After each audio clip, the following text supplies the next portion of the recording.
What is up? This is your LA in a minute. And if you're like me, you had a couple Powerball tickets because you heard the jackpot was over $2 billion. Well, guess what? I didn't win, but it turns out that they announced the winning numbers this morning after a 10-hour delay, and the winning ticket was sold right here in Los Angeles in Altadena. Let's get into it. So the winner has not yet come forward, but this is Joe of Joe's Service Center in Altadena, and he gets $1 million as a bonus for selling the winning ticket from the California lottery.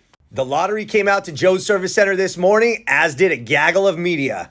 Joe said he's been in business for 20 years in Altadena, was really happy with his big check for $1 million, and said he's going to share it with his 11 grandchildren. So the numbers for the historic $2.04 billion lottery were actually drawn 10 hours late this morning instead of last night. Turns out the Minnesota State Lottery, remember there are 46 states that play Powerball, says that there was a technical issue and they needed additional time to complete the necessary security protocols.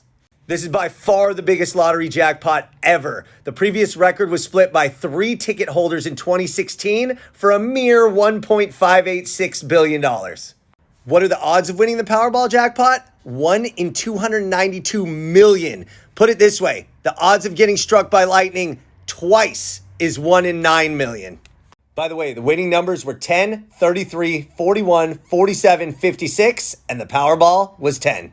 And by the way, I do want to mention that the lottery does indeed contribute to California State Public Schools. Since 1985, the lottery has given more than $39 billion to public schools. And in the last fiscal year, they gave $1.8 billion, which is about 1% of the budget.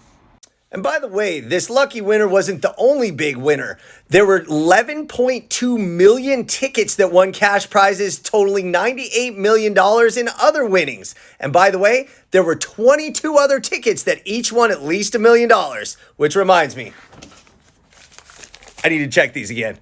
All right, LA, it's been a minute.